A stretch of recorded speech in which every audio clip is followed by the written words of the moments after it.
నూలులో శతాబ్దాల గౌరవం, పట్టు పరంపరకు ప్రతీక, సంప్రదాయానికి శాశ్వత చిరునామా సఖీ.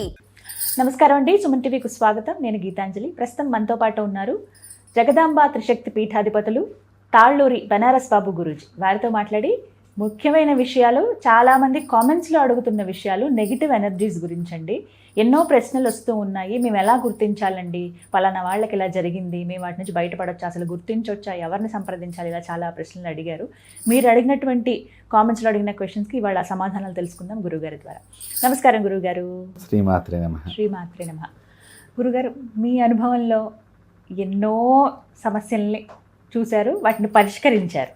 చాలామంది భక్తులు రావటం కావచ్చు, మీతో మాట్లాడడం ఎన్నో ఏళ్లుగా జరుగుతున్నది ఇది. ఇందులో మీరు ఒకసారి మాట్లాడుతున్నప్పుడు నెగిటివ్ ఎనర్జీస్ ఇలా ఉంటాయి, అది వ్యక్తుల మీద ఎవరో ఒకళ్ళ శరీరాన్ని ఎంచుకుంటుంది, అలా వచ్చి ఏదైతే ఇబ్బంది వాళ్ళు పడ్డారో అది వేరే వాళ్ళ మీద చూపించడం కానీ, అవి పగ తీర్చుకోవడం కానీ చేస్తూ ఉంటారు.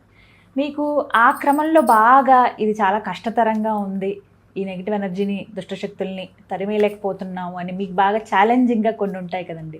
అలాంటిది ఏదైనా మాతో పంచుకుంటారా? ఇవాళ తెలుసుకోవాలనుకుంటున్నాం. ఇది కూడా ఒక ఆత్మకు సంబంధించినటువంటి సబ్జెక్టుగా నేను భావన చేస్తున్నాను. అది నెగిటివ్ ఎనర్జీ అనొచ్చు దాన్ని, లేదా ఆత్మల ప్రభావం అనవచ్చు, లేదా దుష్టశక్తి ప్రయోగ బాధలు కూడా అనవచ్చు. ఒకానొక సందర్భంలో ఒకసారి ఒకరికి ఒక ఆత్మ ఆవహించి ఉన్నది. ఒక ఆంధ్ర ప్రాంతంలో జరిగినటువంటి యథార్థమైనటువంటి విషయం ఇది. వారికి రెండో పెళ్ళయింది. మొదటి భార్య చనిపోయిందమ్మా. మొదటి భార్య చనిపోయి ఈ రెండో భార్యకు ఆవహించింది. అయితే ఈ రెండో భార్యకు కూడా పెళ్ళవంగానే ఏమీ పట్టుకోలేదు, కొద్ది రోజుల తర్వాత పట్టుకుంది. అప్పటిదాకా తన భర్తకి ఈ విషయం తెలియదు, ఈ అమ్మాయి లోపల ఆత్మ ప్రవేశించింది అని. ఇలాంటి విషయాలు నేను 4-5 కేసులను చుట్టం జరిగింది. ఎందుకు వచ్చింది ఏమిటి అనుకున్నప్పుడు వాళ్ళు ముందరగా ఎప్పుడు కూడా నాకు ఇప్పుడు రెండో భార్యని ఎవరు చెప్పరు కదమ్మా పెళ్ళి. మెయిన్గా ఇక్కడ ఏమిటంటే అదే ఒక మిస్టేక్ చేస్తారు వచ్చిన వాళ్ళు, ఈవిడ ఎవరో తెలియదండి అని చెప్తారు. సరే వాళ్ళకి తెలియదు కాబట్టి ఓకే, కానీ వాళ్ళు రెండో పెళ్లి చేసుకున్నాం అనే విషయం చెప్పనప్పుడు ఏమవుతుందంటే కొన్ని కేసులు మనం చాలా పరిశోధన చేయాల్సి వస్తుంది. ఎందుకు వచ్చింది ఏమిటి ఎక్కడ కనిపించదు మనకి, అది ఎట్లా వచ్చింది అనేది కూడా కనిపించదు. వీళ్ళని మనం ఇక ప్రశ్నలు గుచ్చి గుచ్చి గుచ్చి అడగంగా ఎక్కడో చోట ఒక ఆన్సర్స్లో మనకి ఆ చైన్ లింక్ దొరుకుతుంది అనమాట. దొరికినప్పుడు అప్పుడు మనం అడిగితే మీ ఈవిడ ఏంటి మొదటి భార్యనా రెండవ భార్యనా అంటే ఆ ఆత్మ శరీరంలో ఉండేటువంటి నెగిటివ్ ఫోర్స్ కలిగినటువంటి ఆత్మ మనల్ని ఆన్సర్స్ ఇస్తూ ఉంటుంది. వీళ్ళకి తెలుసు, వీళ్ళకి ముఖ్యమైన దాన్ని, వీళ్ళు నాతో ఉన్నారు అని ఇట్లా మనకి ఆన్సర్స్ ఇస్తుంది, మాట్లాడేటప్పుడు ఆత్మ ఇచ్చినప్పుడు అప్పుడు మనం గుచ్చి అడిగినప్పుడు వీళ్ళు అప్పుడు వెలిబిచ్చుతూ ఉంటారు. ఇలాంటి సంఘటనలో ఆంధ్ర ప్రాంతంలో, విజయనగర ప్రాంతంలో జరిగినటువంటి ఒక గాథ ఇది. వాళ్ళు చెప్పలేదు ఎంతవరకు, నాకు కూడా ఇట్లాగా రెండో పెళ్ళి అయిందని వాళ్ళు ఏం చెప్పలేదు. అయితే ఆ శరీరంలో ఆత్మ ప్రవేశించి చాలా కాలం అయిపోయింది. మామూలుగా రోజు ఇప్పుడు మీరు ఎట్లాగైతే మంచిగా అందంగా చక్కగా మీ ఉద్యోగానికి మీరు ఎట్లా వస్తున్నారో, మీరు ఎట్లాగైతే అలంకారం అవుతున్నారో ఆమె కూడా అలాగే ఉన్నది చూడటానికి అంతటికి కూడా. కానీ భర్త దగ్గరికి వెళ్ళే టయానికి మాత్రం ఆవిడ యాక్సెప్టెన్స్ ఇవ్వదు. అది పెద్ద ప్రాబ్లం. అంటే ఏమిటి, అన్యోన్య దాంపత్యానికి అక్కడ మెయిన్గా అడ్డంకిగా ఈ ఆత్మ కానీ ఈ నెగిటివ్ ఫోర్స్ కానీ మీరు ఏ పేరు అయితే పెట్టుకుంటారో అది చేయనివ్వదనమాట. చేయనివ్వకపోయేసరికి ఏదో ఒక రీజన్ చెప్తూ ఉంటుంది. ఈ అమ్మాయి లోపల ఉండి ఈ అమ్మాయి చేతుల మీదుగా ఆ మాటలు ఇవాళ కాదు రేపు ఏదో సంసార జీవితాన్ని అతకనివ్వకుండా చేసేటువంటి ఇష్యూస్ అనమాట ఇవన్నీ కూడా. అలాంటి సందర్భంలో చాలా తీవ్రంగా ఈ నెగిటివ్ ఫోర్సెస్ కలిగినటువంటి ఆత్మలు అవసరమైతే మనల్ని కూడా ఇబ్బందులు పాలు చేయడానికి, అవి గురి చేయడానికి వాటి ఎనర్జీ లెవెల్స్ని వాడుతూ ఉంటాయమ్మ. సో అందుకని 3 పెళ్ళాల అన్యోన్య దాంపత్యం ఇక్కడ ఆగిపోవాలి. ఎందుకు, తన మొదటి భార్య కదా, సో తనతో ఉన్నటువంటి వ్యక్తి మరొక స్త్రీని కోరుకోదు. ఇది ఇక్కడ గమనించుకోవాల్సింది. అలాంటి సందర్భంలో నాకు మీరు అన్నట్టుగా కొంచెం మొండి విషయంగా కలిగినటువంటిది ఒకటి ఎదురయ్యింది. చాలా రోజులు దాంతో ఇబ్బంది పడాల్సి వచ్చింది. అది మళ్ళీ విచిత్రం ఏంటంటేనమ్మా, ఆ యజమానికి మనకి మనం బాగు చేద్దామని మేము పెడతాం కదా, అవి నమ్మనివ్వకుండా మాటలు చెప్తూ ఉంటాయి ఆ యజమానికి. అంటే ఏమిటి, ఇప్పుడు నమ్మితే కనుక నా మాటను నమ్మారనుకోండి, మీరు ఆ దోషం మీరు పోగొట్టుకుంటానికి మీరే యజమాని అనుకుందాం. మీరు ఆ దోషం పోగొట్టుకున్న నా మాటను నమ్మినప్పుడు దానికి సంబంధించిన పూజ, తంతు, క్రియ, కర్మ అంతా జరుగుతుంది అక్కడ. ఇప్పుడు జరిగితే ఇప్పుడు ఇది వెళ్ళిపోవాలి, లిఫ్ట్ అయిపోవాలి. ఇక్కడ ఈ లిఫ్ట్ అయితే కనుక అది అనుకున్నటువంటి కోరిక ఇక్కడ సఫలం కాదు. సో అప్పుడు ఏం చేయాలి, మీకు నాకు మధ్య వైరం పెట్టాలి. ఇలా చేస్తాయి అవన్నీ ఆత్మలు. అలా చేసినప్పుడు అలా వైరి భావన కూడా వచ్చింది. వైరి భావన వచ్చి చివరికి ఏం జరిగిందంటే ఆ భార్యాభర్తలే ప్రాణత్యాగం చేసుకునేంత స్థితికి వెళ్ళిపోయారు. అంత పరిస్థితులు కలిగిస్తాయి. అట్లా నాకు తెలిసి కూడా నేనేం మాట్లాడలేనటువంటి వాడిని అయిపోతాను కొన్ని సందర్భాల్లో. అందుకనే కదా దైవం ఏముంటుంది, నీకు యోగం అనేది లేకపోతే భగవంతుడు వచ్చి ఎదురుగుండా నిలబడ్డా కూడా యోగాన్ని అనుభవించలేవు. పూర్వజన్మ కృతం పాపం వ్యాధి రూపేణ బాధిత. అది ఏ వ్యాధి అయినా కావచ్చు, మనోవ్యాధి. ఒక్కొక్కసారి కొన్ని ఆత్మలు వచ్చి ఈ ఇంట్లో ఉన్న యజమానికి సంబంధించిన ఆనందం మొత్తం మింగేస్తాయమ్మా. ఇక వాళ్ళ పొలాలు పండనివ్వవు, మనుషులను రానివ్వవు, ఒక్కొక్కసారి వాళ్ళ జీవాల్ని చంపేస్తూ ఉంటాయి, మనుషులను చంపేస్తూ ఉంటాయి, రకరకాలుగా బాధిస్తూ ఉంటాయి. ఇవి కూడా నేను చూడటం జరిగింది. తర్వాత మా నాన్నగారు కూడా చిన్నప్పుడమ్మా వారు గవర్నమెంట్ టీచర్గా పనిచేశారు. రిటైర్ అయిపోయిన తర్వాత అప్పట్లో వారిని సాంఘిక, అంటే రిటైర్ అయ్యే ముందరగా సాంఘిక సంక్షేమ హాస్టల్స్ అనేవి ఉండేవమ్మా పూర్వం. ఆ వాటిల్లో ఆయన సాయంత్రం వెళ్ళి ట్యూషన్ చెప్పాలని గవర్నమెంట్ ఒక జీవో పంపించింది. పిల్లలు అక్కడ సరిగ్గా మార్క్స్ రావట్లేదని చెప్పి వెళ్ళినప్పుడు ఒకసారి మమ్మల్ని కూడా ఆయనతో పాటు తీసుకెళ్ళేవాళ్ళు అక్కడ చదివించడానికి. మేము చిన్నపిల్లలమే. వెళ్ళినప్పుడు ఒకసారి ఒక అమ్మాయి రావటం లేదు ట్యూషన్కి. హాస్టల్లోకే నాన్నగారు వెళ్ళేవారు. హాస్టల్ విద్యార్థులందరూ ఎరుగుండా కూర్చోవాలి, మొత్తం వచ్చి పుస్తకాలు తీసుకుని చదవాలి. డౌట్ వస్తే మాస్టర్ గారిని అడగాలి, మా నాన్నగారిని వచ్చి అడగాలి. ఒక అమ్మాయి రాలేదని మా నాన్నగారు అడిగారు. అంటే లోపల ఉందండి, ఏమిటోగా వెరైటీగా ఉన్నది మాట తీరు అని చెప్పి పిల్లలందరూ ఒక రకంగా చెప్తారు. ఇంకొకళ్ళు లేచి దెయ్యం పట్టినట్టుందని ఒక అమ్మాయి చెప్పింది. అనగానే మా నాన్నగారు ఎక్కడుంది ఏమిటంటే, అమ్మాయి లోపల ఇలా కూర్చునిందమ్మ చూడటానికి, మీరు నమ్మరు, జుట్టిప్ప తీసేసుకుంది. అమ్మాయి చాలా చిన్నపిల్ల. మనం ఏంటంటే ఇవేమన్నా దెయ్యం స్టోరీ వింటే కనుక వీళ్ళు కూడా అట్లా మళ్ళీ భయపెట్టడానికో, తోటి ఫ్రెండ్స్నో ఇబ్బంది పెడతానుకో, భయపెడతానుకో ఇలాగా. ఇది విజయవాడ దగ్గర నున్న అనేటువంటి ఊళ్ళో జరిగిన సంఘటన నేను చెప్పేది. అంటే మీరు ఆలోచించేయండి, నేను పలానా ఊరు పలానా ఇది కూడా చెప్తాను. అక్కడ మెయిన్ రోడ్డు మీదనే ఉంటుంది సాంఘిక సంక్షేమ హాస్టల్. అది పెద్ద, అక్కడ బస్సులన్నీ అవుతాయి. అక్కడ మా నాన్నగారు లోపలికి వెళ్ళినప్పుడు అమ్మాయి ఇలా విరబోసుకుంది. మా నాన్నగారు ఎవరు లోపలికి రావద్దని చెప్పేసి తలుపు వేసేసారు. వేస్తే నేను కొంచెం తలుపు మధ్యలోంచి చూస్తున్నాను అనమాట, ఇలా కొంచెం తలుపు. ఎందుకంటే మా నాన్నగారే కదా, కొంచెం మనకి చిన్నప్పుడు కూడా ఏం జరుగుతుంది చూద్దాం, దెయ్యం అంటే ఎలా ఉంది ఏంటి అని ఆ భావంతో చూసినప్పుడు మా నాన్నగారు నిప్పులు తెప్పని మనం చెప్పారు హాస్టల్ మేనేజర్కి. నిప్పులు తెచ్చారు, ఏదో సాంబ్రాణి అవేవో తెప్పించారు. వేస్తే ఇలాగే కూర్చుని ఉందమ్మా, ఇలా మొత్తం అంతా జుట్టు ఎరపోసుకుంది, మాట్లాడట్లే. ఆ అమ్మాయి పేరును మా నాన్నగారికి మామూలుగా హాజరు ఎంతమంది వచ్చారు ఆయన సంతకం పెట్టాలి, అటెండెన్స్ అవన్నీ ఉంటాయి అక్కడ రూల్స్, గవర్నమెంట్ రూల్స్. ఇట్లాగే కూర్చుని మాట్లాడట్లే. పలానా పేరుతో పిలుస్తున్నాను, ఏం లేదు. ఎప్పుడైతే ఈ సాంబ్రాణి ధూపం వేసి, మరి మా నాన్నగారు వారి గురువు గారు కొన్ని ఏవో మంత్రాలని, మా నాన్నగారు కూడా చిన్నప్పటి నుంచి హనుమంతుడు ఉపాసన బాగా చేసేవారు. దాంతో ఏదో చదువుతుంటే అట్లా అంటుంది అమ్మాయి. నాకు ఇప్పటికీ కూడా బాగా గుర్తు. ఒక గదిలో కార్నర్లో కూర్చున్నది, నేను ఇట్లా తలుపు నుంచి చూస్తాను, నా వెనకాతలు చాలా మంది ఉన్నారు. అంటే గురువు గారు పిల్లాడు వెళ్ళాడనగానే అందరూ. అయితే అప్పుడు మా నాన్నగారు ఇంకా సాంబ్రాణి దగ్గర ఇస్తే ఎంతకి చెప్పట్లేదు, మంత్రం చదువుతున్నారు చెప్పట్లేదు. ఆయన కూడా చాలా ఏంటి ఇంత చిన్నపిల్లకి ఎక్కడికి వెళ్ళొచ్చింది ఏంటి అని చెప్పి నేను హాస్టల్ తను అడిగితే ఏమో తెలియదండి, పూర్వకాలం ఏంటంటే బహిరంగ ప్రదేశానికి టాయిలెట్స్కి పెడుతూ ఉండేవారు. అయితే ఆ తర్వాత తెలిసింది నాన్నగారికి, ఈ పిల్ల ఏదో బయటకు అట్లా వెళ్ళి ఉంటుంది అనే విషయం ఆయనకి మంత్రంలో ఏదో కనిపించినట్టుంది. అప్పుడు ఆయన ఇంకా ఇట్లా కాదు, ఇంకొక ప్రక్రియ ద్వారా అడగాలి అని చెప్పి మా నాన్నగారు అమ్మాయి చెయ్యి ఇవ్వలేదు. ఇవ్వదు, బలవంతంగా చెయ్యి లాక్కున్నారు. లాక్కుని ఈ చిటికిన వేలు ఉంది కదమ్మా, ఈ చిటికిన వేలు గోరుని ఇలా నొక్కారమ్మా.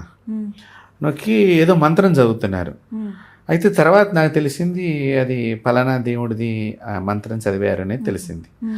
ఆ చదువుతున్నప్పుడు అని అప్పుడు కళ్ళు పైకెత్తి చూసి నా పేరు ఇది, నేను ఇక్కడికి వస్తే పట్టుకున్నాను అని ఇట్లా చెప్పడం మొదలెట్టింది. ఇక మాకు చాలా చిన్నప్పుడు అవి ఇది దగ్గరగా 5వ తరగతి నేను చదువుకునేటువంటి రోజుల్లో జరిగిన సంఘటన. అందులో ఇప్పుడంటే ఈ టెక్నాలజీ ఇవన్నీ ఇప్పుడు ఉన్నాయి, కానీ అప్పట్లో ఇవేమి లేవు కదమ్మా. అయితే అప్పుడు ఆ చిటికిన వేలు వదల్లా లాక్కుంటూ అమ్మాయి చెయ్యి, మా నాన్నగారికి అయితే చేతులు 2 నొప్పి వచ్చేసినాయి, అంత పోటు వచ్చింది. ఎందుకంటే ఆయన బయటకు వచ్చిన తర్వాత ఆయన అవస్థ చూస్తే గమనించాను నేను. చెయ్యి విదిలించుకుంటాము అవన్నీ చేశారు పాపం ఆయన. ఆ లోపల నుండి ఆ అమ్మాయి విదిలించుకోవటం అన్నీ, కానీ అట్లాగే పట్టుకున్నారు. పట్టుకుని మంత్రం చల్లి మంత్రించిన నీళ్ళు అవన్నీ చల్లితే అప్పుడు ఆ అమ్మాయి బయటికి ఆత్మ బయటికి వెళ్ళిపోయింది. వెళ్ళిపోయిన తర్వాత మామూలుగా అయిపోయింది. ఆ అమ్మాయిని ఒక నడి వయసులో ఉన్న ఆమె చనిపోయింది కోరికలతో. అయితే ఆ అమ్మాయి అంటే ఇప్పుడు నేను చెప్తే మీరు కూడా భయపడవచ్చు. ఆ రోజు ఇట్లాగే చెడ్డ రోజులు అని లేకపోతే తీవ్రమైన రోజులు అనుకుంటాం కదండి. ఇప్పుడు అష్టమి, నవమి, ఇందాక మీరు కూడా కొన్ని తిథులు అనే ప్రస్తావన, ఈ తిథుల్లోనే ఆవిడ ఆ చిన్నపిల్ల తలంటు పోసుకుని మల్లెపూలు పెట్టుకుని వెళ్ళిందమ్మా బహిరంగ ప్రదేశానికి. ఇప్పుడు మీరు పూలు పెట్టుకున్నారు, ఇప్పుడు అలా చెప్పాను అనుకోవద్దు. ఆమె స్వయంగా ఆమె ఆ మల్లెపూలు అది కూడా మంచి సమయంలో వెళ్ళటము, మిట్ట మధ్యాహ్నం టైంలో వెళ్ళటం. అమ్మాయి స్కూల్కి కూడా వెళ్ళలేదని తర్వాత తెలిసింది నాన్నగారికి. సో అలాగా ఆయన వదిలించారు. అది ఒక దగ్గరగా సాయంత్రం మాకు స్కూల్ అయిపోయింది. 5ంటికి ఇంటికి వచ్చేసేవాళ్ళు. 4:30కి అట్లా గవర్నమెంట్ స్కూల్స్ అప్పట్లో అయిపోయేవి. ఇంటికి వచ్చాము, మళ్ళీ 6ంటికి ట్యూషన్కి వెళ్ళిపోయాము. అది రాత్రి 9:30 దాకా, 6 దగ్గర నుంచి 9:30 దాకా మా నాన్నగారు యుద్ధం చేయాల్సి వచ్చింది అమ్మాయిని కాపాడటానికి. మొత్తాన్ని కాపాడారు. బాగుంది. తర్వాత ఇంకా ఒక సంవత్సర కాలం అక్కడ నాన్నగారు పాఠాలు చెప్పడం, మళ్ళీ బాగుండిపోయింది. సో ఇలాంటివి నా చిన్నతనంలో చూసిన సంఘటన. అలాగే నేను ఇందాక చెప్పాను కదా, ఇట్లా భార్యాభర్తల అన్యోన్య దాంపత్యం అనేటువంటి విషయం, అది పాపం వాళ్ళిద్దరూ కూడా చనిపోయారని తర్వాత నాకు చాలా రోజుల తర్వాత తెలిసింది. ఇలా సంసారం చేయనివ్వకుండా, అంటే మన మీద అబద్ధం చెప్పటం, గురువుల మీద అబద్ధం చెప్పడం, మంత్రాన్ని నమ్మద్దం చెప్పటము, ఇలాంటివి 2-3 సంఘటనలు నా జీవితంలో ఉన్నాయి. బట్ వాళ్ళు ఎలా ఫీల్ అయినా కూడా మనం కొన్ని విషయాలు చెప్పలేము. ఎందుకంటే చెబితే అది దానికి మళ్ళీ ఇంకొక మాట చెప్తూ ఉంటుంది. కాబట్టి మన ప్రస్తావన ఎంతవరకు అని మనం జాగ్రత్త పడాలి.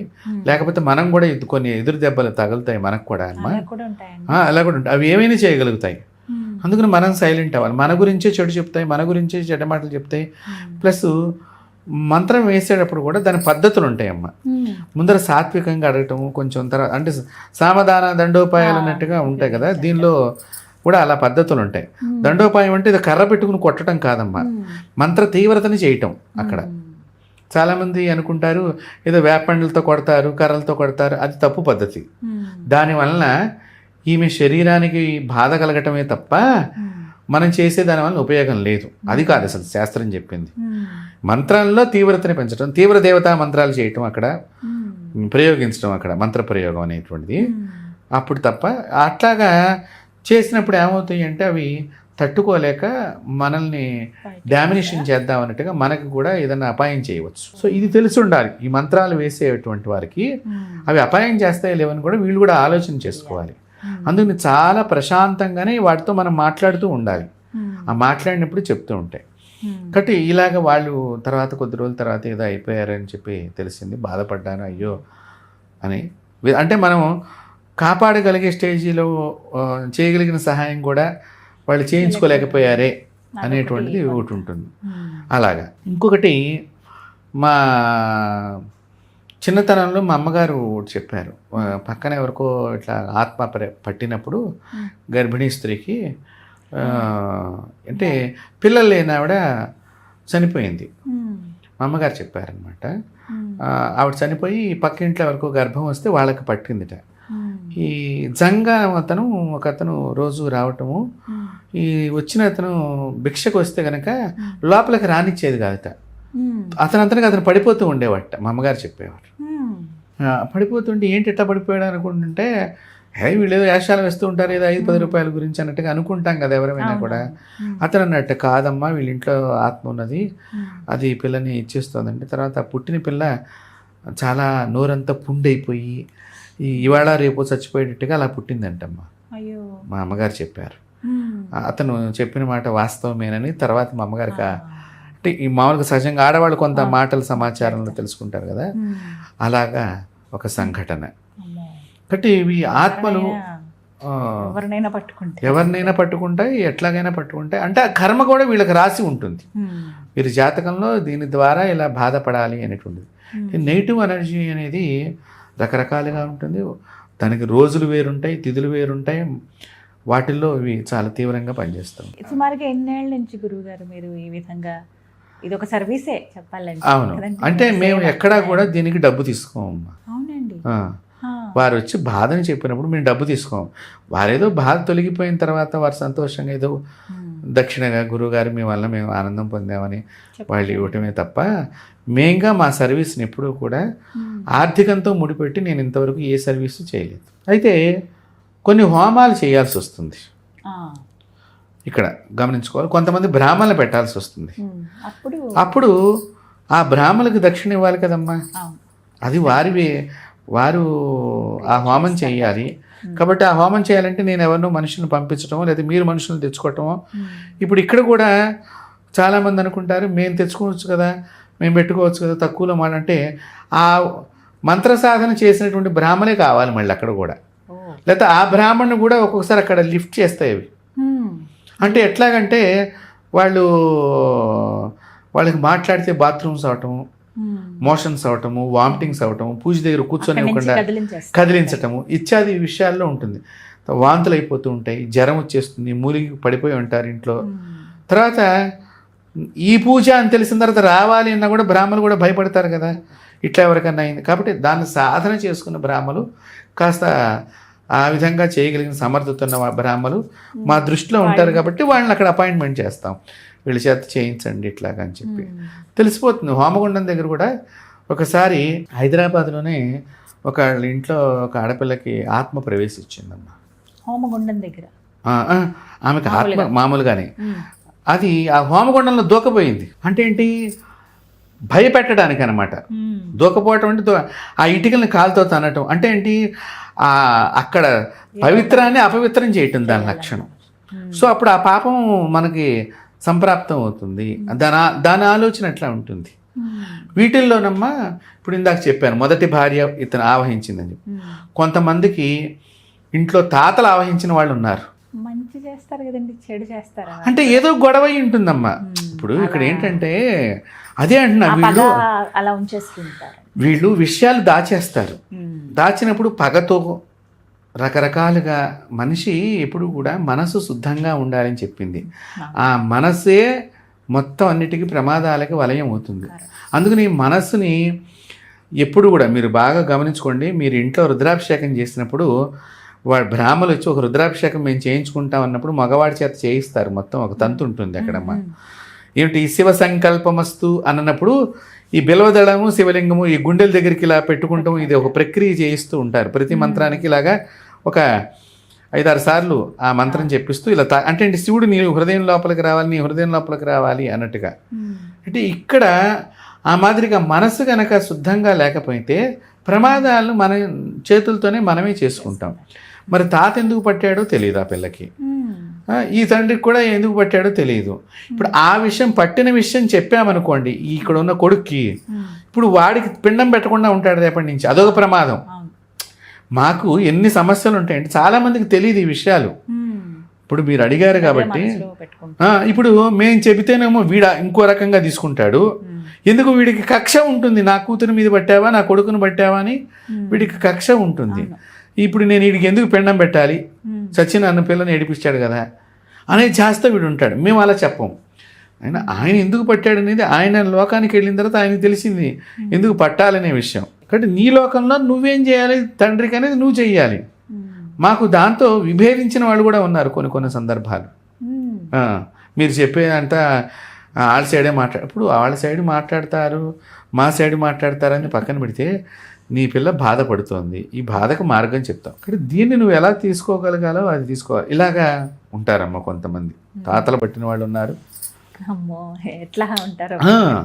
అందులో ఇవి ఇందాక మీరు అన్నట్టుగా ఆదివారం ఇట్లాంటి వాటికి చాలా బలం ఉంటుంది, గురువారం ఒకటి చాలా బలం ఉంటుంది, శుక్రవారం మధ్యాహ్నం నుంచి శుక్రవారం నిశరాత్రి దాకా బలం ఉంటుంది వీటికి. మనం అమ్మవారి రోజు కదా శుక్రవారం, అందుకనే శాస్త్రం ఏం చెప్పిందంటే బయటికి వెళ్ళొస్తే కాళ్ళు కడుక్కోండిరా. సో నెగిటివ్ ఎనర్జీని ముందరగానే డ్రాప్ చేయమంది బయట. ఒక వీడియోలో మీరు చెప్పారు. అవును, ఖచ్చితంగా బయట నీళ్లు పెట్టుకుని కాబట్టి ఏంటి ఎటువంటి రకంగా వస్తుందో తెలియదు, ఏ రకంగా వస్తుందో తెలియదు నెగిటివ్ ఎనర్జీ అనేటువంటిది. సో నేను ఇట్లాంటివి చాలా ఫేస్ చేస్తున్నాను. నేను దగ్గరగా చిన్నప్పటి నుంచి కూడా హనుమంతుడు అంటే నాకు చాలా ఇష్టం. హనుమత్ దేవాలయాలు ఎక్కడ కనిపించినా వెడుతూ ఉండేవాడిని, ప్రత్యేకించి ఎంత దూరమైనా వెడుతూ ఉండేవాడిని. చిన్నప్పటి నుంచి కూడా మా ఇంట్లో కూడా నిత్యం మా నాన్నగారు మాకు ఎప్పుడు కూడా మంచి విషయాలు చెప్తూ ఉండేవారు. ప్రతి స్వామీజీ వచ్చినా, ఎవరైనా శంకరాచార్యులు వారు కానీ, ఎవరైనా మధ్వాచార్యులు వారు కానీ, ఏదైనా రామానుజాచార్యుల సంప్రదాయంలో ఉన్న ఏ గురువులు వచ్చినా మమ్మల్ని తీసుకువెళ్ళటము, దండం పెట్టించడము, వాళ్ళ చేతుల మీదుగా ఏదైనా తీర్థమో పండో ఇప్పించడం, అవన్నీ మాకు చేశారు. సో అలా కొంత భక్తి భావన మొదటి నుంచి కూడా నాకు ఉన్నది. అంతేకాకుండా నేను చాలామంది గురువులతో నా చిన్నప్పటి నుంచి ప్రయాణం చేశానమ్మా.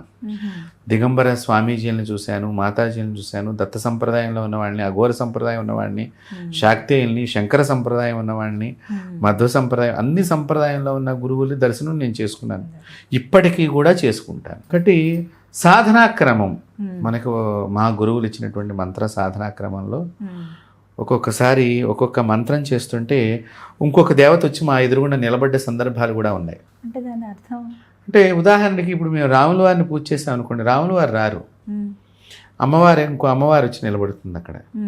ఆవిడ చెప్తుంది, వచ్చింది నేను ఇందుకు వచ్చాను, నువ్వు ఇందుకు ఈ పని చేయాలి, నువ్వు నన్ను ఇప్పటి నుంచి నువ్వు నన్ను ఆరాధన చెయ్యి అంటుంది. అప్పటితో ఆ రాముల వారి వరకు చేసినటువంటి, అంటే మీకు ఎగ్జాంపుల్ చెప్తాను, నేను మిగతా దేవతల పేర్లు నేను చెప్పను ఏం చేస్తున్నాం అనే విషయం మీకు ఎగ్జాంపుల్గా. ఒకటి ఇప్పుడు ఈ రాముల వారిది ఆపేస్తే ఇక్కడ హోమము ఇవన్నీ చేస్తాం అనమాట. ఇది నా జీవితంలో చాలా సందర్భాల్లో ఇలాంటి దేవతలు, వేరే దేవతలు రావటం, వాళ్ళు మంత్రం చెప్పడం నాకు వచ్చి అలాంటి సంఘటనలు జరిగినాయి. అందులో ఒకసారి నేను ఒక అమ్మవారికి సంబంధించిన దాన్ని కొన్ని లక్షలు చేశాను. హైదరాబాద్లోనే ఉండంగానే చేసినప్పుడు ఆ అమ్మవారి చిహ్నాలు ప్రతిరోజు నేను అనుభవించాను, ఆనందమైన చిహ్నాలు. అయితే నాకు ఎక్కడికి వెళ్ళినా చాలా ఈజీగా పని అయిపోవటం, చాలా ఈజీగా పని అవటము, చాలామంది ఏదో నన్ను చూడంగానే లోపలికి రమ్మనమంటాము. అప్పట్లో పెద్ద వాళ్ళతో కూడా నాకు పరిచయాలు ఏర్పడటము, అమ్మవారిని ఆరాధన చేసేసరికి చాలా పెద్ద వాళ్ళు, నేను చూస్తే 20 ఏళ్ల వాడిని, వాళ్ళు చూస్తే 60 ఏళ్ల వాళ్ళు, పెద్ద పోస్ట్లో ఉండేవాళ్ళు. అంటే ఒక పెద్ద పోలీస్ ఆఫీసర్ లాంటి వాళ్ళు కానివ్వండి, జడ్జీలు లాంటి వాళ్ళు కానివ్వండి, ఎవరైనా పెద్ద వాళ్ళు, అట్లా వాళ్ళతో నాకు పరిచయాలు ఏర్పడటం. అలా సందర్భంలో నేను ఈ అమ్మవారిది అయిపోతుంది అనగా ఒక హవనం చేయాలి ఎప్పుడు కూడా దేవతలకి, జపం అయిపోయిన తర్వాత ఆ హోమం చేద్దామని చెప్పేసి కలశ ఆరాధన అయింది. మొదటి రోజున హోమం చేస్తుండగా ఒక రోజున ఒక మగదేవుడు వచ్చి అక్కడ నా పక్కన నిలబడ్డాడు. నేను చేసింది స్త్రీ దేవతా పూజ ఆరాధన. ఈ స్త్రీ దేవతా పూజ ఆరాధన చేస్తూ ఉండగా నా జీవితంలో జరిగినటువంటి, చాలా చిన్న వయసులో జరిగినటువంటి నా అనుభవాన్ని చెప్తున్నాను. ఈ చేస్తున్న క్రమంలో నేను ఆ హోమగుండం దగ్గర, ఆ కలశం దగ్గరే పడుకుంటాను. అది నియమం అనమాట, మనం పడుకోవాలి. అలాగే పడుకున్నప్పుడు రాత్రి 11-11:30కి మామూలుగా పడుకున్నాను. 12:30కి ఆ మగదేవుడు వచ్చి నా పక్కన నిలబడ్డాడు. అయితే నిలబడ్డప్పుడు ఎవరో పక్కన ఉన్న మనిషిలాగా నాకు అనిపించింది. కానీ కళ్ళు తెరిస్తే ఎందుకు ఒక్కొక్కసారి ఏమవుతాయంటే కళ్ళు తెరవకూడదని శాస్త్రం. ఎందుకంటే మనం చేస్తున్న దాన్ని ఎవరైనా గమనించి మనల్ని పాడు చేయడానికి ఎవరైనా ఇంకో దుష్ట ప్రయోగం చేస్తే ఆ దుష్ట శక్తులు వస్తాయి, మళ్ళీ మన కనెక్టివిటీ అవ్వాల్సి వస్తుంది. సో అది పెద్దలు చెప్పేవారు పూర్వకాలం. సో మళ్ళీ తెరిస్తే అది ఎందుకు అని నేను ఇలాగా పడుకున్నానమ్మా. ఆ మగదేవుడు వచ్చి, నాకు దేవుడు అనేది తర్వాత తెలిసింది, నన్ను ఇలా పక్కకి నెట్టాడు సుస్పష్టంగా. ఇది నేను వేరే రకంగా ఏం చెప్పట్లేదు, నిజాన్ని చెప్తున్నా నేను. ఇప్పుడు ఇలా మనిషి పడుకుంటే దాన్ని ఇలా పక్కకి జరిపాడు. జరపంగానే నాకు ఏంటబ్బా ఎవరు తోసినట్లయింది అని నేను కళ్ళు తెరిచానప్పుడు ఇక్కడ మనిషి మంచి నల్లగా నిగనిగలాడిపోతున్నాడు. మన పూర్వీకులు దొంగలు ఆయిల్ రాసుకుని దొంగతనానికి వచ్చేవాళ్ళు అన్నారు, అట్లా నల్లగా చర్మం మీద ఆ నూనె కూడా కనిపిస్తుంది అన్నట్టుగా రోమాలు అంత నిగనిగలాడుతూ ఆయన కనిపించారు. నెట్టేసేసి అవతలకి వెళ్ళిపోయాడమ్మా. ఏంటబ్బా నేను మళ్ళీ ఎక్కడున్నారా ఈ నెట్టినతను అని చెప్పి అటు చూస్తే అక్కడ సుస్పష్టంగా ఆయన ఆకారం అట్లా కనిపిస్తోంది. మంచి ఇంత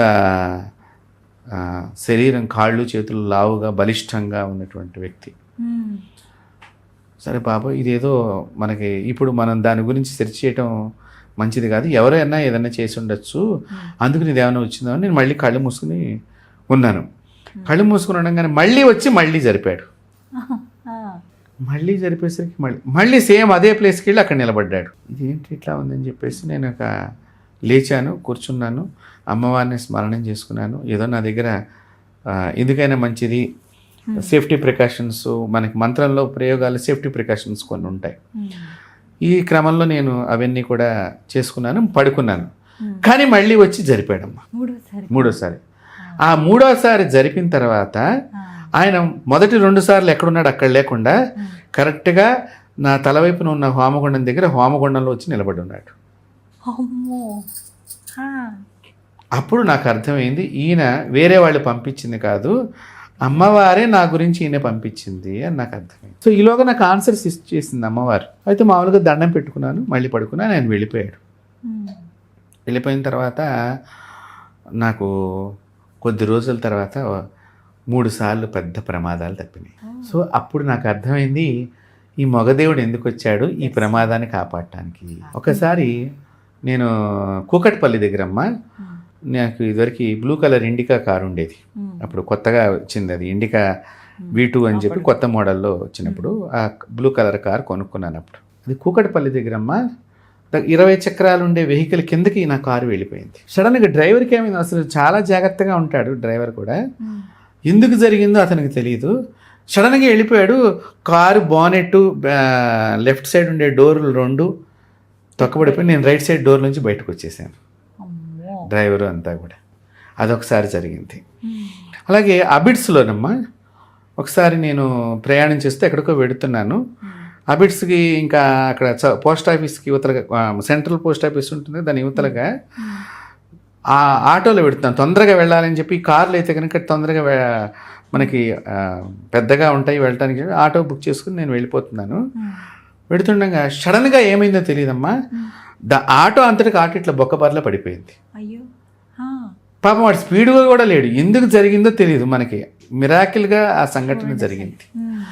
జరగగా నేను పడిపోయాను, కరెక్ట్గా బస్సు వచ్చి నా తలకాయ దగ్గర ఆగిందమ్మా. అప్పుడు అందరూ కూడా అక్కడ ఉండేటువంటి మార్వాడ్స్ కొంతమంది తెలుసు, పండిట్జీ అని వాళ్ళు మామూలుగా గౌరవప్రదంగా జీ అనేది కలిపి మనం నన్ను నా పంచి కూడా చిరిగిపోయింది. గబా వాళ్ళు తీసుకెళ్ళి అంటే ఐరన్ రాడ్స్ కూడా ఊడిపోయినాయి ఆటోవి, అవి అంతా చిరిగిపోయినాయి, బట్టలు కూడా చిరిగిపోయినాయి. గబాబా వాళ్ళు వాళ్ళ షాప్లో తీసుకెళ్ళి కూర్చోబెట్టి మంచినీళ్ళు ఇచ్చి అంతా కూడా చేశారు. అదొకసారి పెద్ద ప్రమాదం తప్పింది. బట్ నా ఒంటికి ఇంత కూడా ఏం దెబ్బ తగలలేదు, వస్త్రాలు ఏవో చిరిగినాయి తప్ప ఆ ఒంటికి ఏమీ ప్రమాదం తగలలేదు. అక్కడేమో కారు పాడైంది మొత్తం, ఇక్కడ వస్త్రాలు పాడైనాయి. చూడండి, 3వసారి ప్రమాదం. ఆ 3వసారి ప్రమాదం అమ్మా, నేను లండన్ బయలుదేరి వెళ్ళాలి రేపు. ఈ రోజున మా ఇంట్లోనే జరిగిన సంఘటన. కాలికి అంటే అక్కడ బాల్కనీ ఉంటుంది, పనమ్మాయి వచ్చినా కూడా అక్కడే గిన్నెలు కడగటం బట్టలు ఉతకటం అట్లా ఉండేది. ఆ సబ్బు ఏదో ఉండిపోయినట్టుంది, నాకు తెలియదు అక్కడ. మాకు నేను బయట నుంచి వచ్చి అక్కడ కాళ్ళు కడుక్కున్నాను, ఆ సబ్బు నా కాలుకి అంటుకుంది. ఇలా అడుగు కిందకి పెట్టి స్టెప్ కిందకి పెడుతుంటే జర్రమని కాలు జారిపోయిందమ్మా. జారటం వెనకాతల పెద్ద దిమ్మ ఉన్నది, ఈ తలకాయకి ఇక్కడ కొట్టుకోవాలి అసలు నిజంగా. అయితే ఎవరో వచ్చి ఇట్లా పక్కకు జరిపారమ్మా. పక్కన ఇంట్లో పిల్లర్స్ వేస్తున్నారు, ఆ పిల్లర్ వచ్చి నా వీపు వెనకాతల ఇలా గుద్దుకుందమ్మా.